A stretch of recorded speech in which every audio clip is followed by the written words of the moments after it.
할렐루야. 한 주간 편안하셨어요? 예.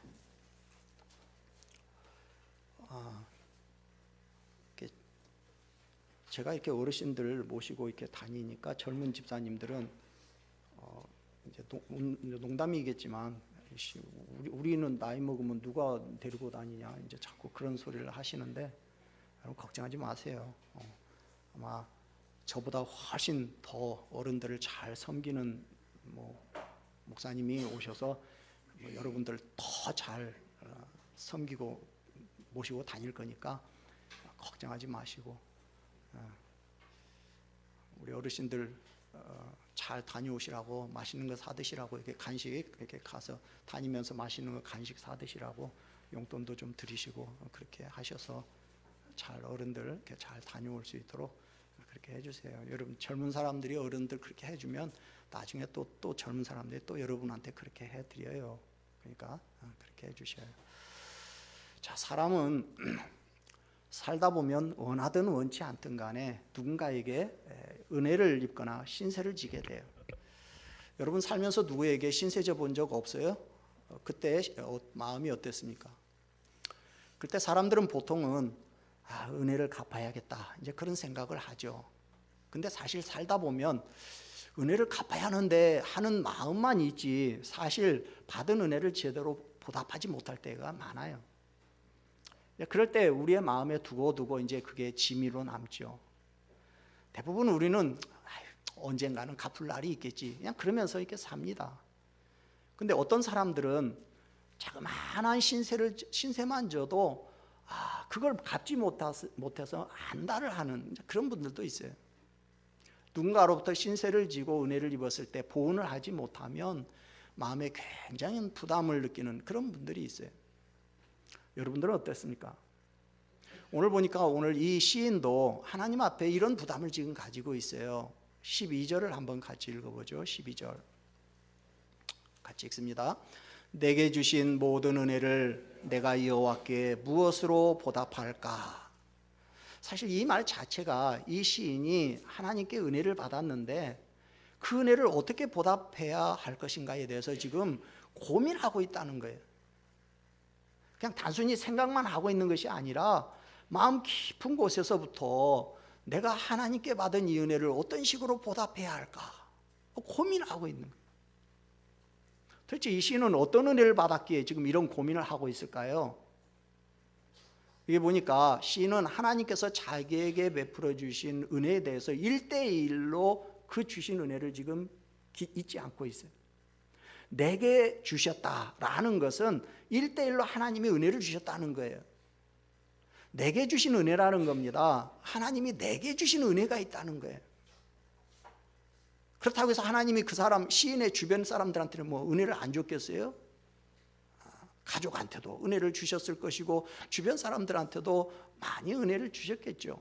근데 지금 시인은 자기에게 주신 은혜에 대해서 특별히 구분해서 지금 하나님이 은혜를 주셨다는 사실을 기억하고 있는 거예요.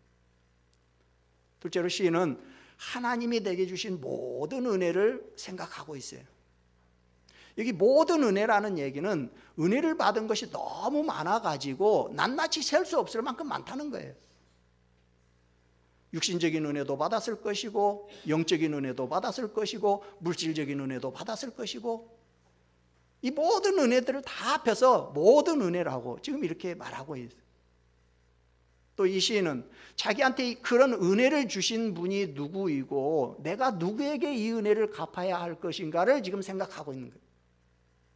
자기가 은혜 받은 대상이 누구고 내가 은혜 갚아야 할 대상이 누군가 이걸 지금 시인은 알고 있는 거죠. 그러면서 이 시인은 무엇으로 보답할까? 라는 사실을 고민하고 있어요.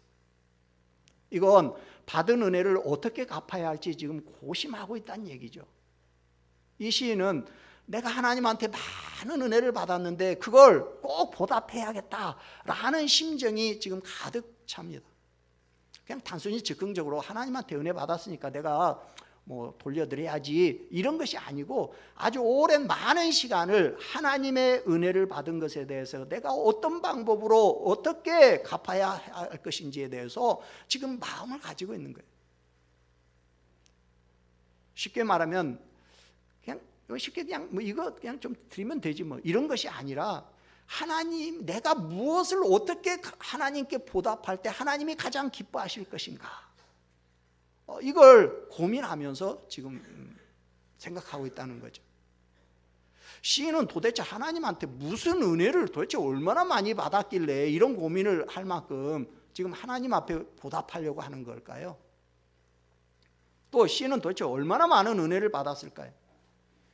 어느 정도나 은혜를 받으면 정말 이거 갚아야 하는데 이렇게 고심을 할 만큼 이런 상태가 되냔 말이죠. 여러분은 오늘 이 시인을 보면서 여러분하고 무엇이 다르다고 생각이 돼요? 고민하고 있다라는 것은 반드시 갚겠다라는 결단이고 각오거든요. 여러분도 이런 일로 인해서 혹시 깊은 고심에 빠져본 적 있어요? 이 시인이 왜 이런 지금 고민을 하고 있냐면 그가 받은 은혜가 너무나 확실하기 때문에. 시인은 하나님께 받은 은혜가 정말 많았어요. 그리고 그 받은 은혜가 너무도 분명해요. 그래서 오늘 시인은요, 오늘 읽어보면 하나하나 일일이 받은 은혜를 다 기억하고 있어요. 자, 나온 대로 몇 가지만 보죠. 첫 번째는요, 환난과 슬픔에서 건져주신 은혜를 받았어요. 3절 4절 같이 읽습니다. 사망의 줄이 나를 두르고 수월의 고통이 내게 이르므로 내가 환난과 슬픔을 만났을 때 내가 여호와의 이름으로 기도하기를 여호와여 주께 구하오니 내 영혼을 건지소서 하였도다. 시인은요, 환난과 슬픔에서 건진받은 은혜를 지금 기억하고 있어요. 여기서 말하는 환난이란 뭐냐면 내 힘으로는 해결할 수 없는 불행스러운 고통스러운 시간을 말하는 거죠. 그 다음에 슬픔이라는 것은 누군가가 시인에게 가슴 아픈 상처를 줬다는 거죠. 근데 시인의 그 고통이 어느 정도였느냐? 사망의 줄이 나를 두르고 수월의 고통이 내게 이르렀다, 이렇게 말을 하고 있어요. 무슨 말이냐면 시인은 금방이라도 죽을 것 같은 그런 환난을, 고통을 지금 당했다는 거예요. 자기 힘으로는 도저히 일어날 수 없는 아픔의 시간, 환난의 시간에 하나님이 찾아오셔서 자기를 건져주신 그 은혜를 지금 시인은 기억하고 있는 거예요. 둘째로 어려울 때 나를 구원하신 은혜를 받았어요. 6절 같이 읽습니다. 6절 여호와께서는 순진한 자를 지키시나니 내가 어려울 때 나를 구원하셨도다. 어려울 때 구원해 주신 은혜. 여기서 어렵다, 여기서 말하는 지금 어려움은 무슨 어려움이냐면요, 경제적인 어려움을 말하는 거예요. 여기 구원해 주셨다는 말은 하나님이 채워주셨다는 얘기예요. 그러니까 내가 가난하고 돈이 없어서 전전긍긍하고 있을 때, 물질적으로 힘들어할 때 하나님이 나를 구원해 주셨다는 거예요. 먹을 것이 없고 마실 것이 없고 여기를 돌아봐도 저기를 돌아봐도 다 텅텅 비어 있을 때 그때 하나님이 채워주셨다는 거예요. 돈 한 푼 없어서 발을 동동거릴 때 하나님이 찾아오셔서 물질을 주셨으니 얼마나 감사합니까? 그러니 어떻게 그 은혜를 잊을 수가 있냔 말이죠. 셋째로 시인은 하나님으로부터 눈물과 넘어지면서 건져주시는 은혜를 받았어요. 8절 같이 읽습니다. 주께서 내 영혼을 사망해서 내 눈을 눈물에서 내 발을 넘어지면서 건지셨나이다. 여기 눈물이라는 것은 억울함을 말합니다. 너무나 억울해가지고 땅을 치고 있을 때 그때 하나님이 나를 구원해 주셨다는 거예요. 여기 넘어짐이라는 것은 누군가가 자기를 넘어뜨리려고 함정을 파놨다는 얘기예요. 결국 눈물과 넘어짐이라는 것은 갑자기 불어닥친 환난과 예고 없이 찾아오는 고난을 말합니다. 누군가가 시인을 힘들게 만들기 위해서 함정을 파가지고 몰아세울 때 그때 하나님이 은혜를 내려주셔서 그 함정에서 시인을 구원해 주셨다는 거예요. 느닷없이 고난이 확 닥쳐왔을 때, 사방이 꽉 막혔을 때 그때 우리는 눈물 지을 수밖에 없습니다. 그런 상황에서 하나님이 시인을 구원해 주셨다는 거예요. 네 번째는 결박을 풀어주신 은혜를 받았어요. 16절 같이 읽습니다. 여호와여 나는 진실로 주의 종이요 주의 여종의 아들 곧 주의 종이라. 주께서 나의 결박을 푸셨나이다. 여기 결박이 뭡니까? 시인을 억어하고 있는 육적이고 영적인 모든 환경을 말하고 있죠. 결국 결박을 풀어주신 은혜는 시인에게 자유함을 줬다는 얘기예요. 우리에게는 여러 가지 종류의 결박들이 있습니다. 육체적인 결박도 있고요, 정서적인 결박도 있고요, 영적인 결박도 있고요, 질병의 결박도 있고요, 환경적인 결박도 있고, 구속감, 압박감, 이런 것들이죠. 하나님이 이런 것들로 인한 마음의 공포로부터 자기에게 은혜를 주셔서 풀어주셨다는 거예요. 지금 시인은 그 은혜를 잊지 않고 있는 거죠. 시인은 자신이 공경에 처했을 때 하나님이 이런 것들로부터 마음의 공포에서 은혜를 주셔서 자유함을 누릴 수 있도록, 그러니까 지금 시인이 이제는 거기에서 해방돼서 평안함을 누리고 있는 거죠. 이 은혜를 주신 분이 하나님이라는 거죠. 그래서 자기 힘으로 도저히 일어설 수 없는 그런 고난 상황에서 하나님이 베풀어 주신 은혜를 이 시인은 지금 잊지 않고 있어요. 그래서 그걸 내가 어떻게 보답해야 할 것인가 고민하지 않을 수 없다는 거예요. 한마디로 시인은 도저히 갚을 수 없는 은혜를 받았는데 가만히 있을 수가 없다는 거예요.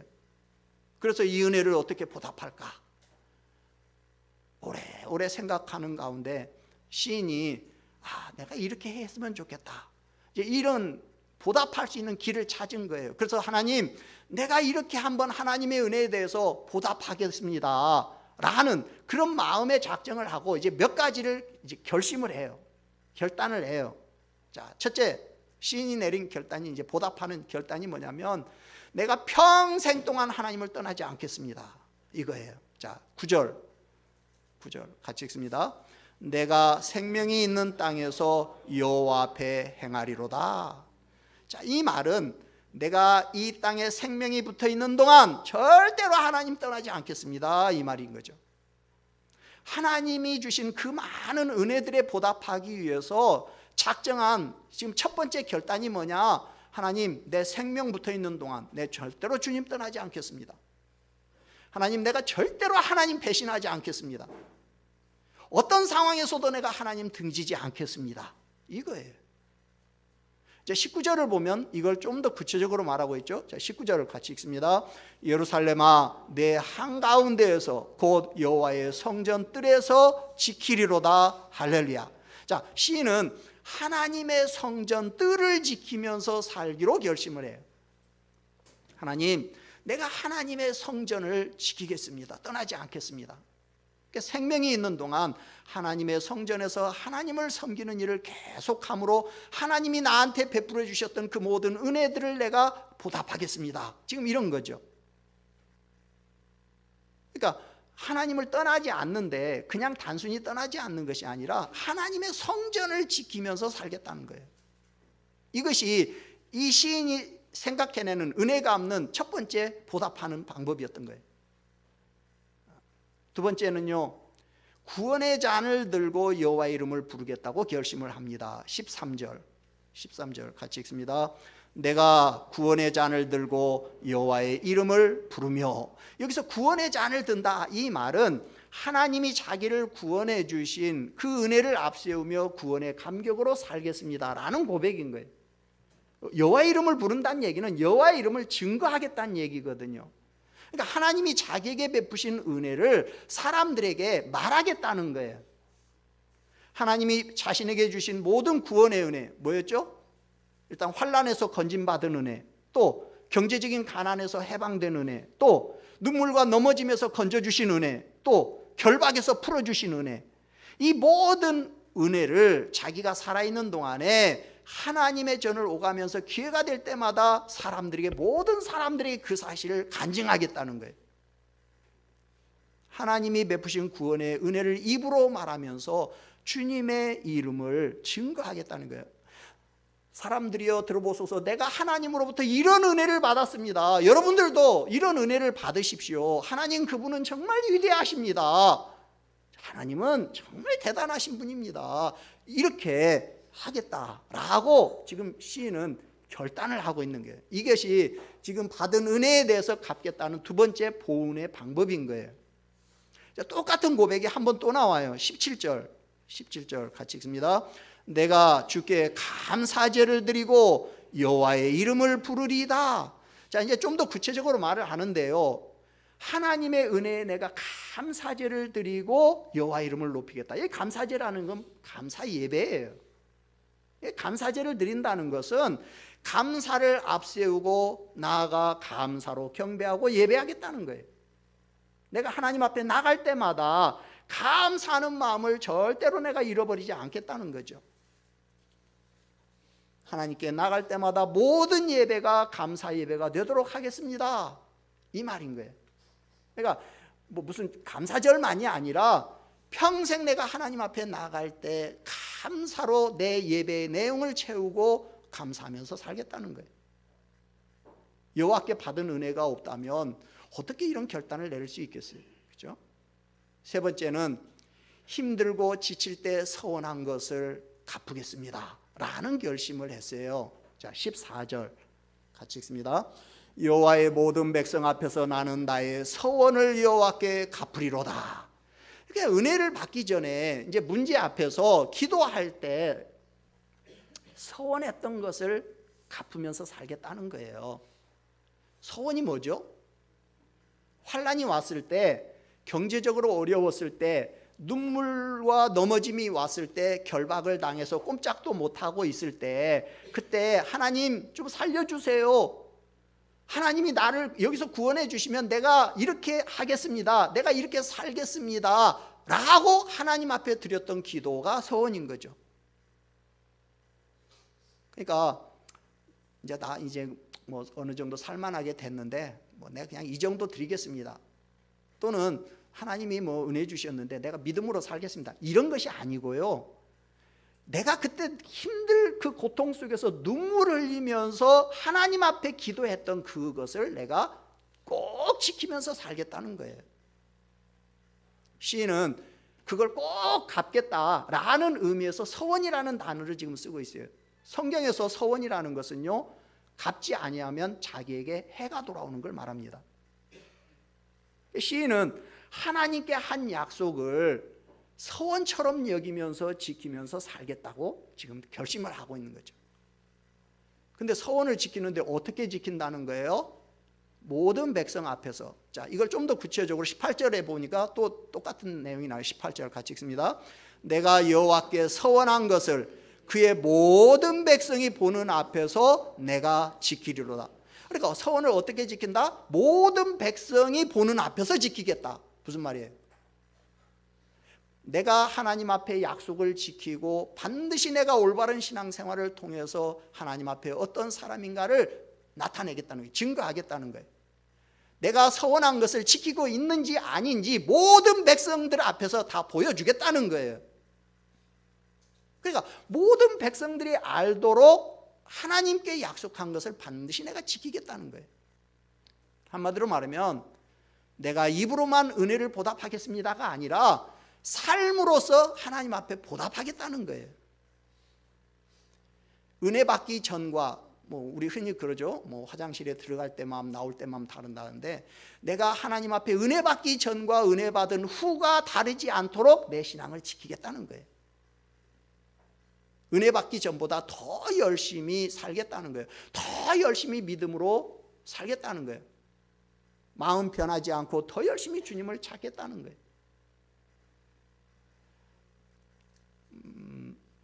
뭐 시간이 없으니까 이 정도 하는데, 여러분들이 집에 가서 116편을 한번 좀 읽고 여러 번 한번 읽어보세요.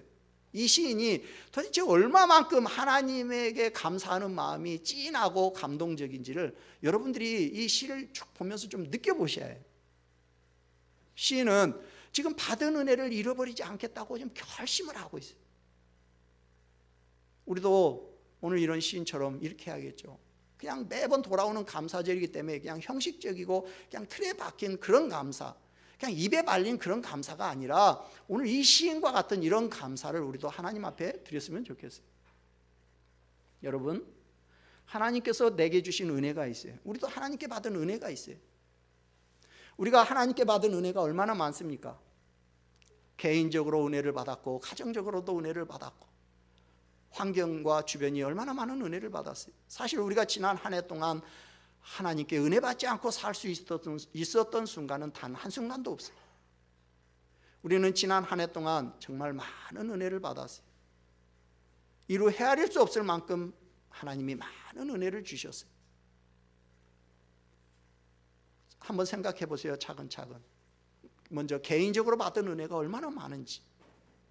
무엇보다 제일 큰 은혜는 지금 내가 살아있다는 거예요.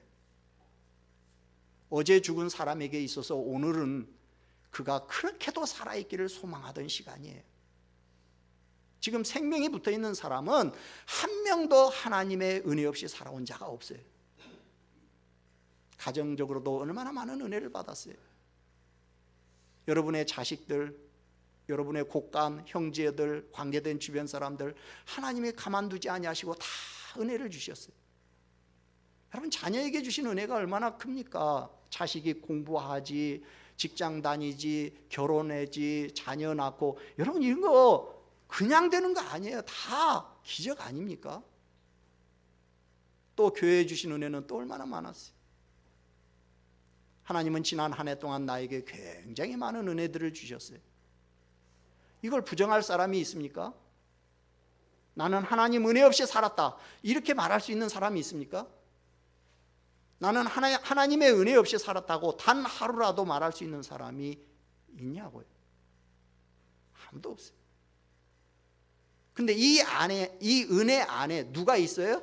내가 있어요. 내가.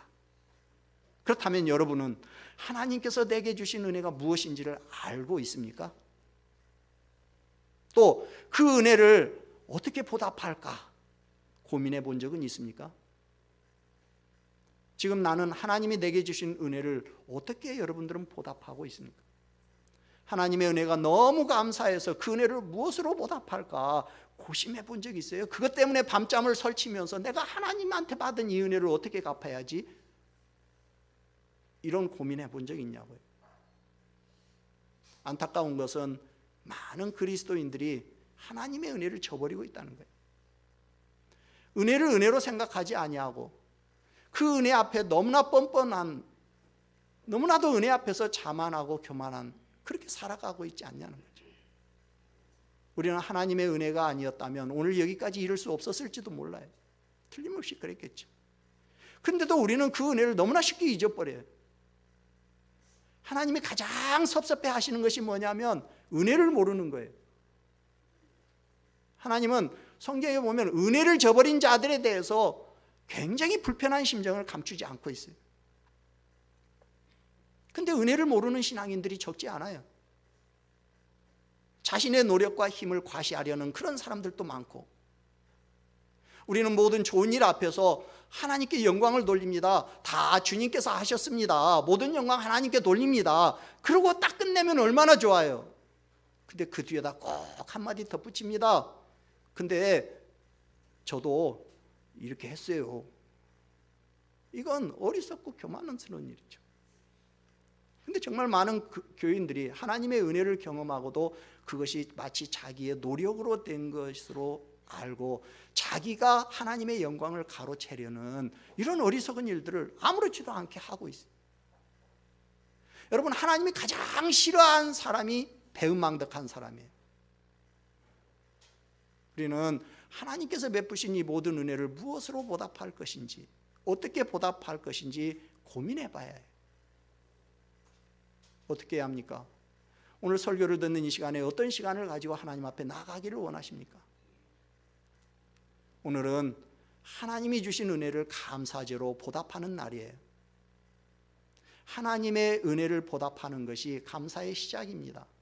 내가 하나님께서 주신 은혜를 보답하겠다, 하나님의 은혜를 내가 어떻게든지 표현해야겠다, 이것이 감사의 출발이에요.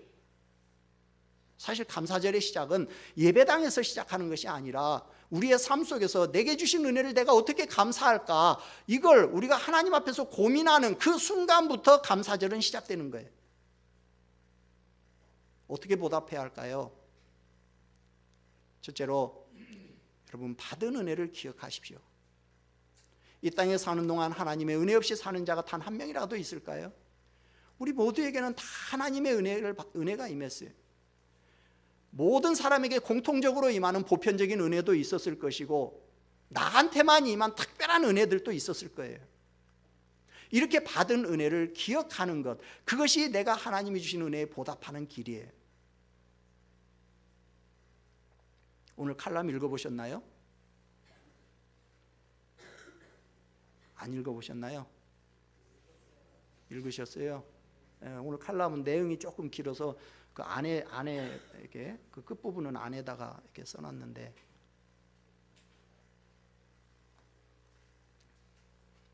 여러분, 그 엄마는 자기 자식들이 그 엄마의 그 수고를 알고 있었다는 그 사실 하나에 그 자기의 젊은 시절 애들한테 바쳤던 모든 그 땀이 아마 다 기쁨으로 바뀌었을 거예요. 그렇죠? 하나님이 나한테 무슨 은혜를 베풀어 주셨는지 내가 잊지 않고 기억하고 있다는 그 사실에서부터 벌써 이제 보답은 시작되는 거예요.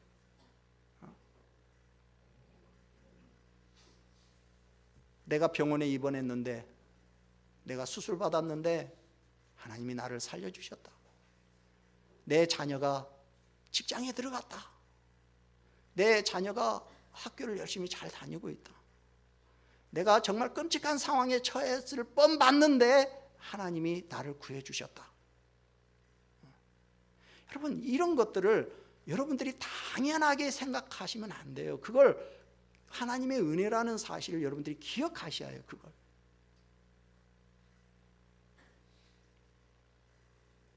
여러분, 받은 은혜를 기억하십시오. 그리고 받은 만큼 감사하십시오. 여러분, 감사는 어떻게 하는 거예요? 받은 만큼 하는 거예요. 여러분, 받은 것이 없는데 어떻게 감사해요? 내 속에 하나님의 은혜에 대한 감격이 없는데 내가 뭐 어떻게 감사합니까? 무조건 추수감사지, 무조건 감사하라는 거예요? 오늘 추수감사절에 여러분들이 하나님께 그냥 몇만 원 넣어가지고 감사합니다 하기 전에 하나님이 금년에 나한테 무슨 은혜를 주셨는지 여러분이 한번 좀 더듬어 보시라는 거예요. 내가 먼저 무슨 은혜를 받았는지를 알아야 할 거 아니에요. 그래야 감사를 하든 말든 할 거 아니에요. 무슨 은혜를 받았는지 여러분 기억하십시오. 그것이 보답의 시작이에요. 시작. 두 번째는 힘들 때 기도했던 기도와 약속을 지키십시오. 문제 앞에서 간절히 기도하며 약속했던 순간들을 기억하십시오. 여러분이 고난당할 때 하나님 앞에 뭐라고 하셨어요? 그때 했던 그 약속을 지키십시오. 그 약속을 지키는 것이 그게 하나님 앞에 감사하는 거예요. 하나님 앞에 약속해놓고 부도 내면 그 책임을 누가 지겠어요? 오늘 우리가 하나님께 드리는 감사는 하나님께 약속한 것을 지키는 거예요. 은혜 받기 전보다 하나님 앞에 더 가까이 나아가십시오. 하나님께서 내 기도와 서원을 들으시고 은혜를 주셨다라는 사실을 믿는다면 이제 내가 약속을 지켜야 할 차례입니다. 이것이 은혜를 보답하는 길이에요. 셋째로, 은혜 받은 자의 최고의 보답은 예배입니다. 예배. 감사의 사람은 예배에 나올 때 보통 사람과 달라요. 그의 예배 속에는 감사가 있고 그의 삶에도 감사가 있어요. 감사로 예배에 나오고 감사로 예배하는 자의 삶은 하나님이 가장 기뻐하시는 삶이에요.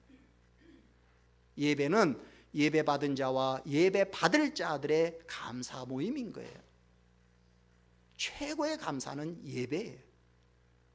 그래서 오늘 시인도 내가 살아있는 동안에 감사제를 드리겠다 이렇게 고백하고 있잖아요. 감사제가 뭐예요? 모든 예배에 감사로 주 앞에 나오겠다는 거죠. 하나님은 우리가 감사할 때 우리를 축복하시고 가장 존귀한 자로 여겨주셔요. 감사는 내가 지금 살아있다라는 증거예요. 감사는 하나님과 내가 지금 바른 관계에 있다라는 증거예요. 감사는 내가 하나님의 은혜를 사모하고 있다는 증거예요. 여러분, 은혜 받은 만큼만 감사하십시오. 나는 10,000원어치 은혜 받았다. 그러면 그만큼 감사하면 돼요. 나는 100,000원어치 은혜 받았다. 그러면 그만큼 감사하면 돼요. 은혜 받은 만큼 감사하세요. 은혜 받은 안에서 여러분이 할 수 있는 최선의 감사를 해보세요. 하나님이 주신 은혜가 있는데 내가 그 은혜에 대해서 감사할 줄 모른다면 하나님은 내 삶에 대해서 외면하실지도 몰라요. 내가 오늘 감사하면 하나님이 내가 힘들고 어려울 때 나를 찾아오셨던 것처럼 오늘 이 감사는 하나님이 나를 찾아오시게 만드는 통로인 거예요. 통로. 이 감사는 앞으로 하나님이 주셔야 할 축복의 계단이에요. 하나님이 오늘 여러분이 놓은 그 감사의 계단을 하나님이 밟고 찾아오시는 거예요. 여러분이 그 계단을 놓지 않는다면 하나님이 오실 길이 없어요. 여러분 은혜 받고 싶습니까? 다 천둥 같은 소리로 대답하신 줄로 내 귀에 들렸어요. 여러분 은혜 받고 싶어요? 은혜 받고 싶은 만큼 감사하세요. 오늘 이 말씀을 듣고 내 감사가 너무 부족했던 것 같다, 내가 미처 거기까지 생각 못했던 것 같다, 그렇다면 이번 주에라도 여러분들이 다시 한번 차근차근 기억하시고 다음에라도 꼭 감사하시기를 바랍니다. 그것이 여러분들이 복 받는 길이에요. 그래서 2019년에는 오늘 2018년보다 더 큰 은혜가 여러분에게 임하는 축복의 한 해가 될 수 있기를 주의 이름으로 축원합니다. 아멘. 우리 찬송 590장 찬송하겠습니다.